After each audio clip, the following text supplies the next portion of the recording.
आनंदपुर एक छोटा शहर था। वहाँ केवल एक सरकारी स्कूल था।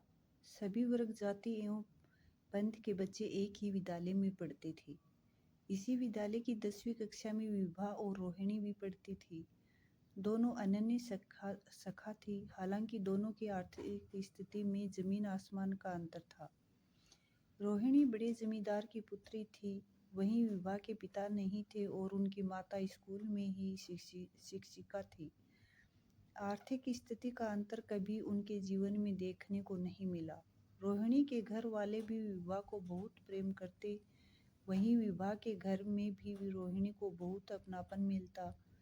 विभा का परिवार रोहिणी के परिवार से आर्थिक रूप से कमजोर था, परंतु प्रेम और अपनापन में कहीं कमी नहीं थी। रोहिणी की माता नहीं थी, विभा की माता से उसे बिल्कुल स्वमाता सा प्रेम मिलता था। रोहिणी और विभा दोनों को वे अपने हाथ से खाना खिलाती थी एवं पढ़ाती थी। रोहिणी को कभी देर भी हो जाए विभा के घर तो कोई फिक्र की बात नहीं थी। रोहिणी के पिता भी समझते थे इस बात को। रोहिणी के पिता भी विभा के लिए कपड़े, मिठाइयाँ लाते थे, वहीं त्योहारों एवं जन्मदिन पर पैसे भी देते थे। दोनों सहेलियों में भी बहुत प्रेम, एकता एवं समानता थी। दोनों का प्रिय मिष्ठान भी खीर थी। दोनों सहेलियों का जीवन साथ में आनंदपूर्ण चल रहा था। रोहिणी के चाचा की लड़की दिव्या भी इन्हीं की सहपाठी थी। दिव्या इन दोनों को पसंद नहीं करती थी, वह मन ही मन इनका बुरा ही चाहती थी। इन सभी की 10वीं की परीक्षा आ रही थी। विभा की माता थोड़ी कड़ाई से दोनों बच्चियों को पढ़ा रही थी। आवश्यकता पड़ने पर लड़कियों को उठ बैठ लगाने का दंड भी देती थी। एक दिन की बात है, दिव्या ने रोहिणी से 2 दिन के लिए उसके गणित और विज्ञान की कॉपी मांगी। रोहिणी ने दे दी।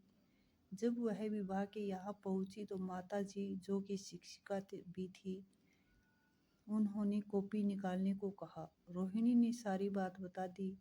विभा की माता ने रोहिणी से कहा, परीक्षा के समय कोई किसी को कॉपी किताब देता है भला, वह भी उसे जो तुमसे ईर्ष्या करता हो। 2 दिन में मुझे कॉपी चाहिए, न मिले तो आकर यहाँ 100 बार उठ बैठ लगाना। 2 दिन बीत गए, परंतु रोहिणी की कॉपी वापस नहीं मिली। जब रोहिणी ने अपनी बहन पर गुस्सा करते हुए अपनी कॉपी मांगी, तब उसकी बहन ने कहा कि मैं बाहर बैठकर कॉपी से पढ़ रही थी। माँ के बुलाने पर जब मैं अंदर आई, तब तक गाय ने कॉपी खा ली। दुखी रोहिणी रोती हुई विभा के घर पहुंची और रोते रोते उठ बैठ करने लगी। यह देखकर विभा ने उससे कारण पूछा। रोते रोते रोहिणी ने सारी बात बताई। विभा ने उससे कहा, रो मत, मेरी कॉपी है ना, हम दोनों उसी से बारी बारी पढ़ लेंगे। विभा की माँ अंदर से दोनों की बात सुन रही थी। उन्हें अपनी बेटी की सोच पर गर्व हुआ। कुछ समय बाद विभा की माँ दोनों बच्चियों के लिए नाश्ता लेकर पहुंची। तब रोहिणी ने रोते हुए कहा, नहीं नहीं, मुझसे गलती हुई है। मैंने परीक्षा के समय अपनी कॉपी अपनी बहन को दे दी। वो कहती है मेरी कॉपी गाय ने खा ली। विभा की माँ ने रोहिणी को गले से लगाकर चुप कराया। उन्होंने उससे कहा, बेटा, मैंने सब बात सुन ली है। अब जो हो गया सो हो गया, इससे सीख लो, आगे की तैयारी करो। बुरे समय में सही उपाय आवश्यक है। दोनों के पास समय कम है, दोनों को एक ही कॉपी से पढ़ना है। दोनों अपनी अपनी समय सूची बनाओ। ध्यान रहे, दोनों के गणित एवं विज्ञान पढ़ने का समय अलग अलग हो। माँ के जाने के बाद विभा ने भी रोहिणी को धैर्य बंधाया। दोनों सखियों ने मिलकर माँ के कहे अनुसार समय सूची बनाई।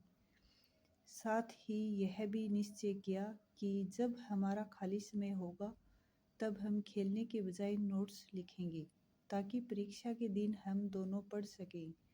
इसी तरह से दोनों तैयारियां करने लगी। कुछ ही दिनों में गणित एवं विज्ञान की कॉपी भी बनकर तैयार हो गई। उनकी परीक्षा भी अच्छी हुई। जब परीक्षा फल आया तो वे दोनों फूली न समाई। दोनों की 90% से अधिक अंक आए। रोहिणी के पिता इतने प्रसन्न कि दोनों बेटियों को कपड़े खरीदने ले गई। विभा की माँ ने दोनों की प्रिय खीर बनाई। मित्रता एवं एकता का कोई तोड़ नहीं है। दोस्तों, कहानी अच्छी लगी कमेंट करके बताएं। अगर चैनल पर नहीं है तो चैनल सब्सक्राइब ज़रूर करें। धन्यवाद।